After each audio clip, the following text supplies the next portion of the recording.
The satellite phone crackled to life at 3:47 a.m. Moscow time. CIA operative Marcus Kane had been running through the Siberian wilderness for 6 days, his breath forming ice crystals in the -40-degree air. The message was brief, coded, and terrifying. His extraction point had been compromised. The Russians knew exactly where he was heading. Kane pressed his back against a towering pine tree, scanning the endless white expanse that stretched in every direction. Somewhere behind him, dogs were barking. The sound carried impossibly far in the frozen silence, growing closer with each passing hour. He had maybe 12 hours before they caught up to him. Maybe less. This wasn't supposed to happen. Operation Frostbite had been meticulously planned for 18 months. Kane was America's best deep-cover operative, fluent in Russian, with a flawless backstory as a mining engineer from Novosibirsk. He had spent 3 years building his identity, making contacts, earning trust. His mission was simple: infiltrate the classified weapons facility at Plessetsk and gather intelligence on Russia's new hypersonic missile program. But everything had gone wrong from the moment he arrived at the facility. Kane pulled out a waterproof pouch containing his emergency communications gear. The encryption device was his lifeline to Langley, but using it was risky. Every transmission could be triangulated. Every signal could lead them straight to him. He had no choice. He needed to warn Washington about what he had discovered in that underground complex. His fingers, numb despite the thermal gloves, fumbled with the device. The message he transmitted was short but devastating: package compromised. Orion confirmed. Storm coming sooner than expected. Exfiltration impossible. Will attempt alternate route. The response came back within minutes: understood. Maintain radio silence. Phoenix protocols authorized if necessary. Phoenix protocols. Kane's blood ran cold. That meant Washington was authorizing him to eliminate himself rather than risk capture and interrogation. They knew what the Russians would do to extract information from him. They knew about the enhanced interrogation techniques, the chemical compounds, the psychological breaking methods that left no physical marks but destroyed minds completely. But that was only the beginning of Kane's nightmare. The intelligence he had gathered at Plessetsk wasn't just about hypersonic missiles. Hidden beneath the facility's main complex, Kane had discovered something far more sinister. The Russians weren't just developing new weapons. They were preparing for something called Operation Winter Storm, a coordinated strike against American military installations scheduled for Christmas Day, just 3 weeks away. The plan was audacious in its scope and terrifying in its precision. Russian sleeper agents, embedded in American cities for years, would simultaneously target power grids, communication networks, and transportation hubs. While America struggled with the chaos, Russian forces would launch coordinated strikes against military bases along the East Coast. It wasn't an invasion. It was a decapitation strike designed to cripple America's ability to respond. Kane had photographed the operational plans, memorized the target lists, and identified key personnel. The intelligence was worth more than his life. It was worth more than any individual's life. But getting it back to Washington seemed impossible now. The sound of helicopter rotors echoed across the frozen landscape. Kane pressed deeper into the forest, following a frozen stream that wound through the trees. The ice was thick enough to support his weight, and walking on it would leave no tracks for the dogs to follow. But helicopters had thermal imaging. His body heat would stand out like a beacon against the frozen wilderness. No one expected what came next. As Kane moved deeper into the forest, he began to notice something strange. The trees were wrong. Not just wrong for the season or the climate, but wrong in ways that defied explanation. Some bore leaves that should have fallen months ago. Others showed signs of unusual growth patterns, as if they had been exposed to radiation or chemical contamination. Then he saw the fence. It was barely visible through the snow-covered branches, but Kane's trained eye caught the telltale signs of a military perimeter. Motion sensors, buried cables, and the kind of razor wire that suggested something more important than a simple research facility. This wasn't on any of his maps. This wasn't in any of his briefings. Kane approached carefully, using techniques learned from years of fieldwork. The fence wasn't electrified, but it didn't need to be. Anyone who made it this far into the Siberian wilderness would be more concerned with survival than infiltration.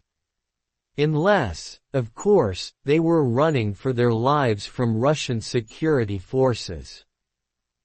Through gaps in the fence, Kane could see buildings in the distance. They looked old, Soviet-era construction, but well-maintained. Smoke rose from several chimneys, indicating the facility was active. More importantly, there were vehicles.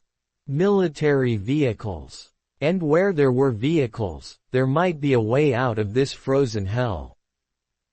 But getting inside would require more than just cutting through a fence. Kane needed to understand what this place was, who was guarding it, and whether approaching them would mean rescue or execution. He spent the next hour conducting reconnaissance, moving slowly around the perimeter. The facility was larger than it first appeared, with multiple buildings connected by covered walkways. Guard towers were positioned at regular intervals, but they appeared to be unmanned. Either this place was so secret that it didn't need obvious security, or something had happened to the guards. The helicopter sounds were getting closer. Kane could hear multiple aircraft now, spreading out in a search pattern. They would find his tracks soon, despite his efforts to conceal them. He needed to make a decision: try to hide in the wilderness and likely freeze to death, or approach this mysterious facility and hope whoever was inside would help rather than shoot him. That's when he saw the American flag. It was subtle, barely visible, painted on the side of one of the vehicles. Not the current American flag, but an older version. 48 stars instead of 50. Kane's mind raced through the possibilities. This could be a training facility where Russians practiced infiltrating American installations. It could be a psychological warfare center designed to break captured American operatives. Or it could be something else entirely. As he watched, a figure emerged from one of the buildings. Even at a distance, Kane could tell the man was tall, broad-shouldered, and moved with military precision. He wore what appeared to be an American uniform, but from decades past. The man surveyed the compound methodically before disappearing back inside. Kane's situation had just become infinitely more complicated. The helicopter sounds were now directly overhead. Thermal imaging would detect him within minutes unless he found cover. The facility's buildings would mask his heat signature, but approaching them meant revealing himself to whoever was inside. He was trapped between two potentially deadly choices. Making the decision that would define the rest of his mission, Kane cut through the fence and sprinted toward the nearest building. Snow crunched under his boots as he ran, each step echoing in the frigid air. Behind him, searchlights from the helicopters began sweeping through the forest. He reached the building just as the lights passed over the area where he had been hiding. The door was unlocked. Kane slipped inside, drawing his pistol and listening carefully for any sound that might indicate hostile intent.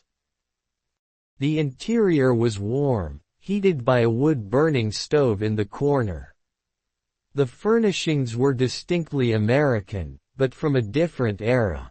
Chairs, tables, and equipment that looked like they belonged in a 1950s military installation. On the walls were maps of the United States, marked with locations and dates that made Kane's blood run cold. These weren't current intelligence maps. They were historical documents from the early Cold War, showing American military installations, government facilities, and population centers. Some locations were marked with red X's. Others had notes written in both English and Russian. "You're not supposed to be here, son." Kane spun around, weapon raised, to find himself facing an elderly man in an American military uniform. The uniform was pristine but clearly vintage, complete with patches and insignia from the 1950s. The man's face was weathered, marked by decades of harsh conditions, but his eyes were sharp and alert. "Neither are you," Kane replied, keeping his weapon trained on the stranger. "Who are you? What is this place?" The old man smiled sadly. "This place doesn't exist on any modern map. Hasn't for over 60 years. But it's been waiting for someone like you. Someone who could appreciate what we've been protecting all this time." "Protecting from whom?" "From both sides, son. From both sides." The sound of vehicles approaching made both men freeze. The Russian search teams had found the facility. Kane could hear engines, barking dogs, and shouted commands in Russian. They had minutes before the compound would be surrounded. "There's something you need to see," the old man said urgently. "Something that changes everything you think you know about this conflict." He led Kane through a series of corridors that seemed to stretch deeper into the facility than should have been possible. The walls were lined with photographs, documents, and artifacts that told a story Kane wasn't sure he wanted to hear. In 1953, the old man explained as they walked, a joint American-Soviet team was sent to Siberia to investigate reports of unusual phenomena. Strange lights, electromagnetic anomalies, technology that shouldn't exist. What they found here changed the course of the Cold War. They entered a large room filled with equipment that looked decades ahead of its time. Computer systems, communication devices, and weapons technology that made current military hardware seem primitive by comparison. But the most shocking discovery was a series of photographs showing aircraft and vehicles that didn't match any known design from any nation on Earth. The technology wasn't Russian, the old man continued. It wasn't American. It wasn't from anywhere on this planet. Both governments realized that their little ideological conflict was insignificant compared to what was out here. So they made a deal. A secret treaty that's been in effect for over 60 years. Kane stared at the evidence surrounding him. You're saying that the Cold War was a cover story? The public Cold War, yes. The real war has been going on much longer, against an enemy that makes nuclear weapons look like firecrackers. Both sides have been preparing, working together in secret while maintaining the illusion of hostility for the public. The sounds of the approaching Russian forces were getting closer. Kane could hear them setting up a perimeter, shouting orders, preparing for a siege. But none of that mattered now. The intelligence he had gathered about Operation Winter Storm was meaningless if this old man was telling the truth. Prove it, Kane demanded. The old man walked to a communications console and activated what appeared to be a direct line to Washington. Within seconds, a familiar voice came through the speakers. It was Kane's handler at Langley, the man who had sent him on this mission. Marcus, thank God you're alive. We've been monitoring your situation. You know about this place? Kane asked incredulously. We've known about Outpost 17 for decades. Your mission to Plessets was designed to fail, Marcus. We needed you to end up exactly where you are now. The betrayal hit Kane like a physical blow. The intelligence about Winter Storm. Real enough. But Winter Storm isn't a Russian operation against America. It's a joint operation against targets that aren't terrestrial. The facilities you thought were American military bases are actually staging areas for something much more important. Kane felt the world shifting around him. Everything he had believed, everything he had risked his life for, was built on a foundation of lies. But there was something else, something the voice from Langley wasn't telling him. What about the Russian forces outside? Kane asked. They're not here to capture you, Marcus. They're here to protect the facility. Just like you are now. The old man gestured toward a window overlooking the compound. Outside, Kane could see Russian soldiers taking defensive positions, but they weren't aiming at the building. They were facing outward, toward the forest, as if expecting something to emerge from the darkness. What are they protecting against? Before anyone could answer, alarms began blaring throughout the facility. Red lights flashed in corridors, and automated voices began announcing evacuation procedures in both English and Russian. The old man rushed to a bank of monitors showing feeds from cameras positioned throughout the surrounding wilderness. What Kane saw on those screens defied explanation. Moving through the forest were shapes that didn't belong to any earthly ecosystem. They moved with purpose, intelligence, and technology that made human military equipment look primitive. The creatures, if that's what they were, seemed to be probing the facility's defenses, testing for weaknesses. How long have you been fighting them? Kane asked. Since before you were born, son. Since before your country and Russia existed as separate nations. This conflict makes your little spy games look like children playing in a sandbox. The creatures were getting closer to the perimeter. Kane could see Russian soldiers adjusting their weapons, loading ammunition that didn't look standard issue. The old man handed Kane a rifle that felt heavier than it should, with modifications he didn't recognize. The ammunition is designed specifically for them, the old man explained. Regular bullets won't even slow them down. How many people know about this? A few dozen on each side. Presidents, prime ministers, generals, and operatives like you who stumbled into something bigger than they expected. The secret has been kept for over 60 years because the alternative is panic on a global scale. Kane took position at a window, watching the approaching threat.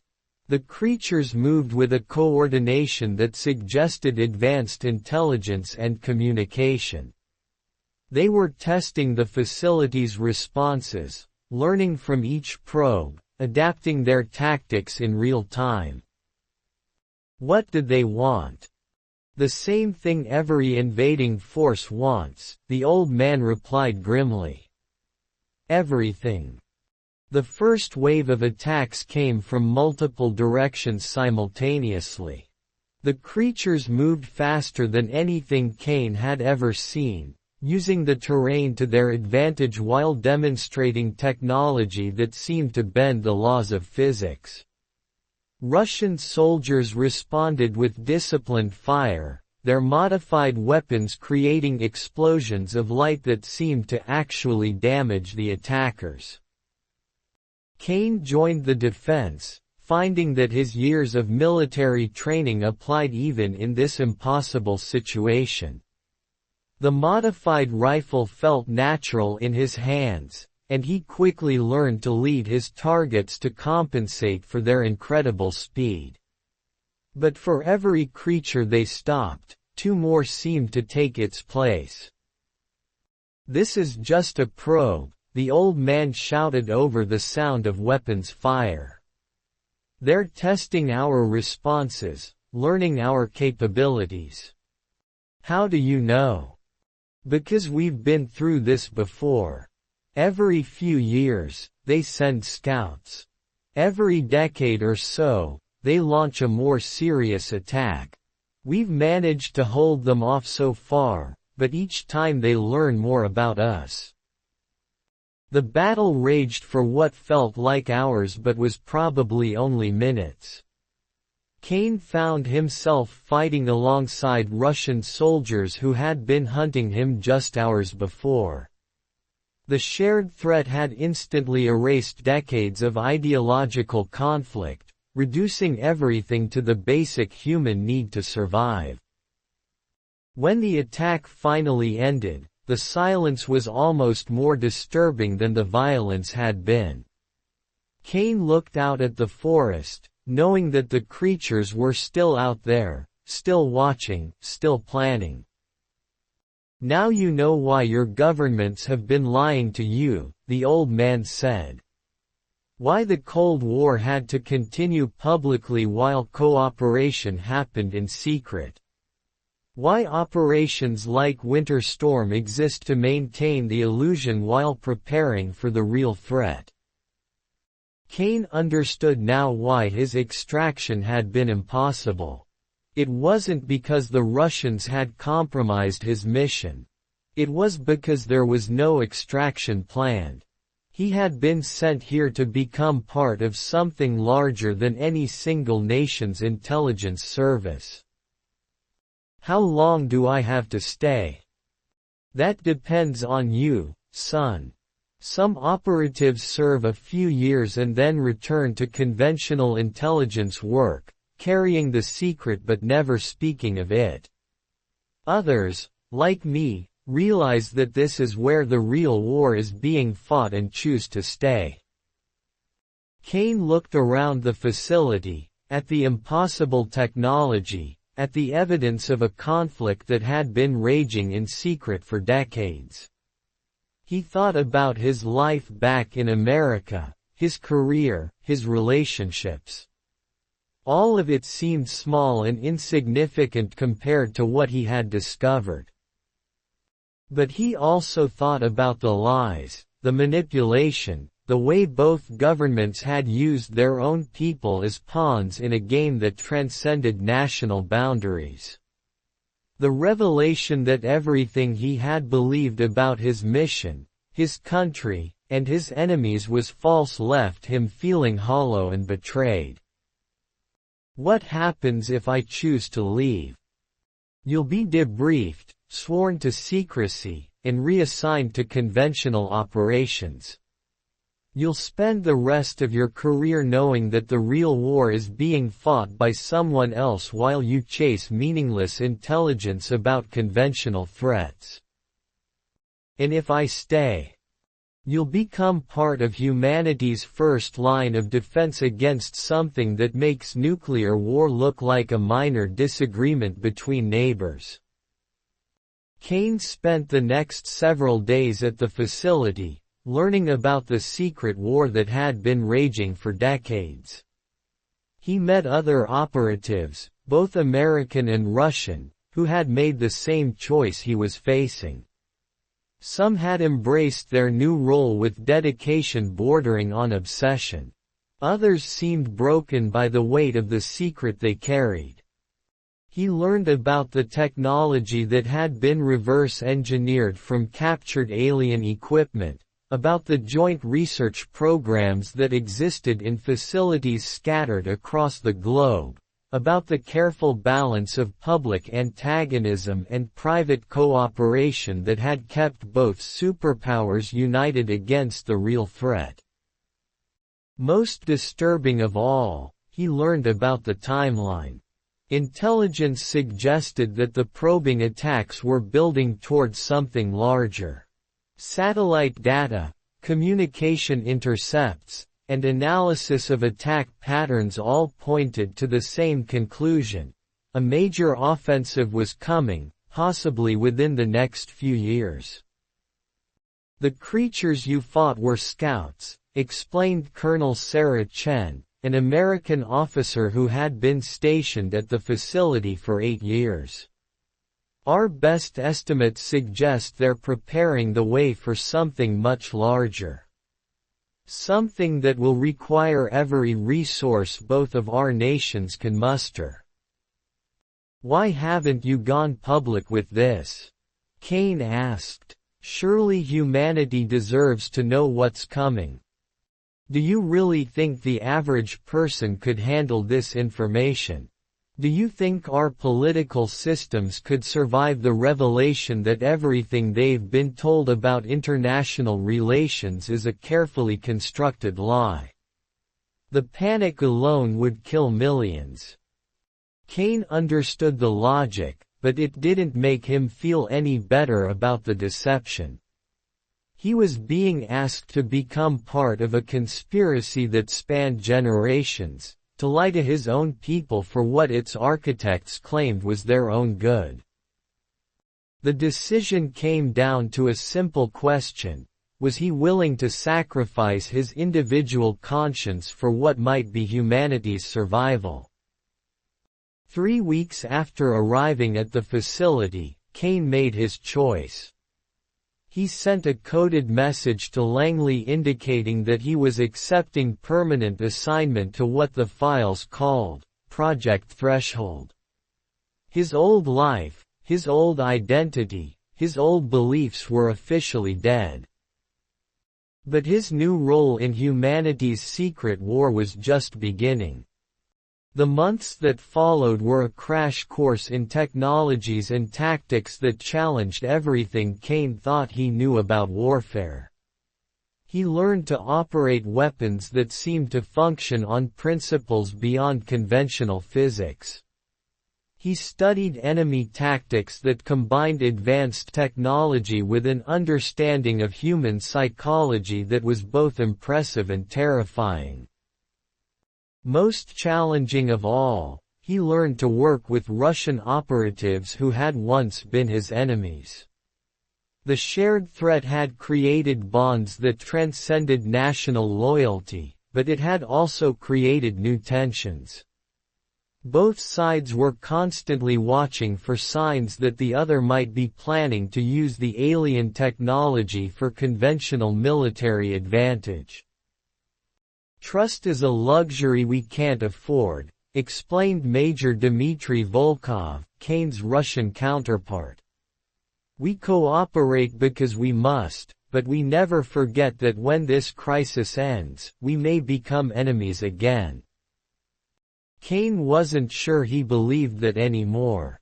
The men and women he worked with at the facility had seen too much, sacrificed too much, to return easily to the petty conflicts that had once seemed so important.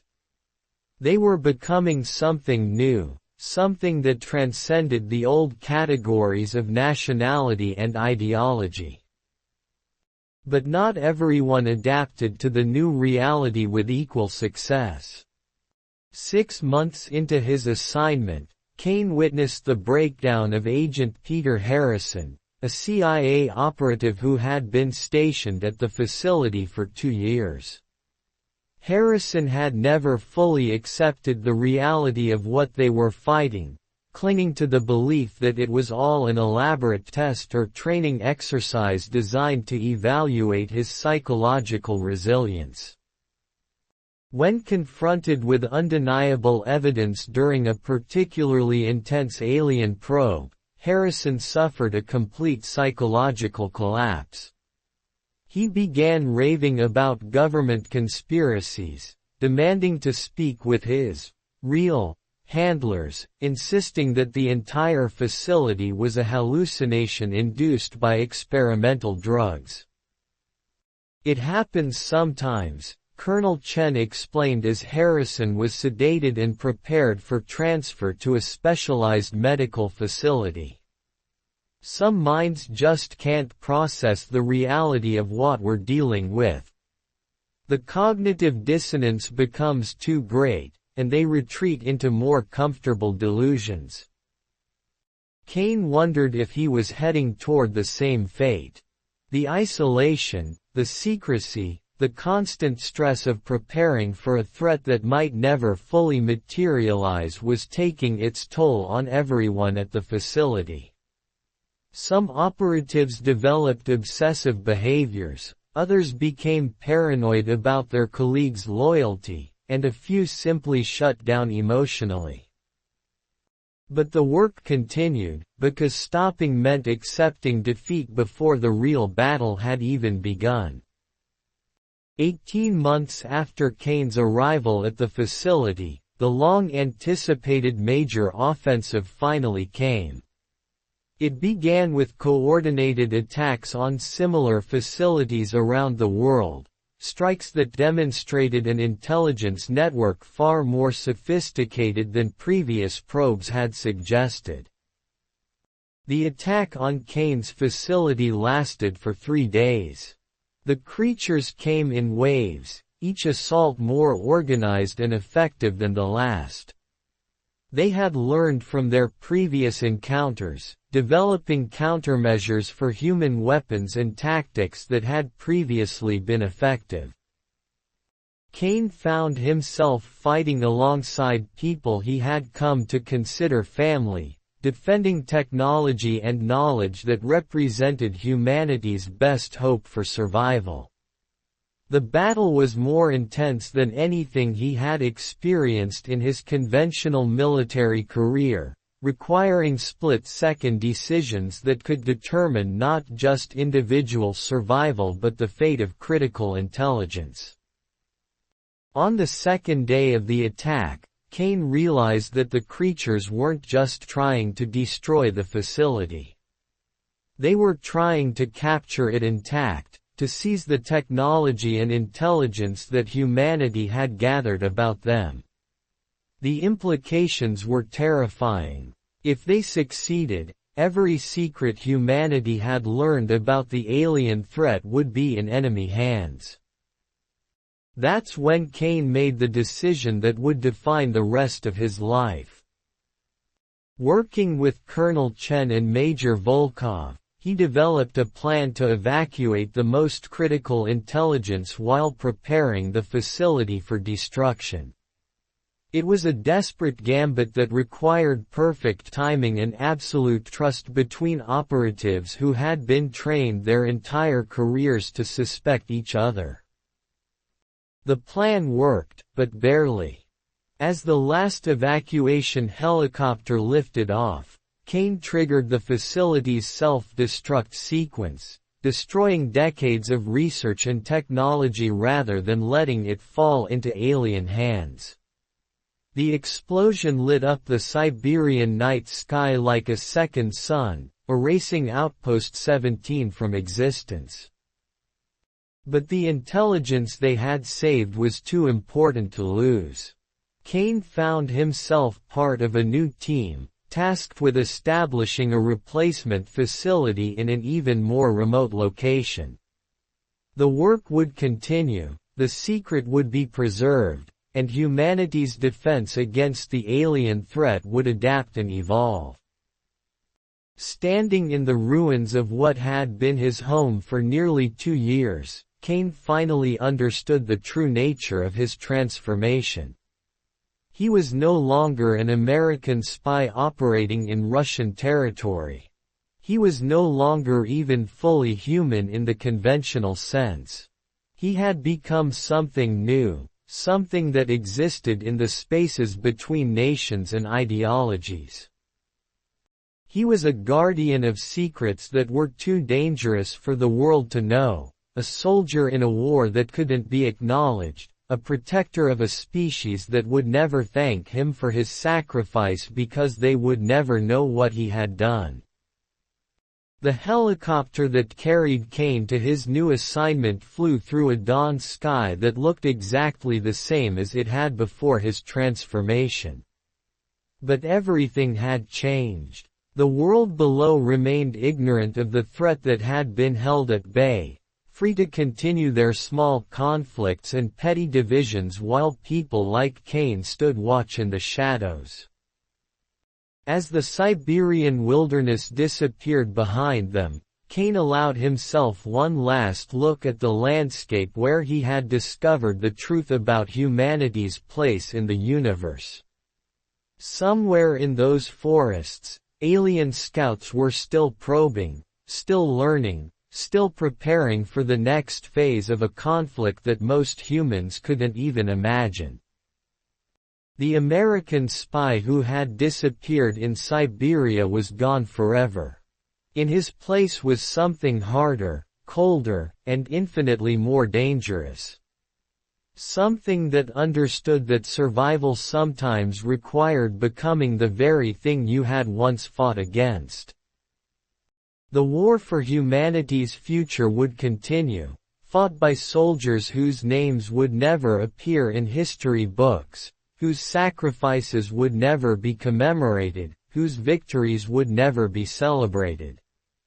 But it would continue, because people like Kane had learned that some secrets were worth dying to protect.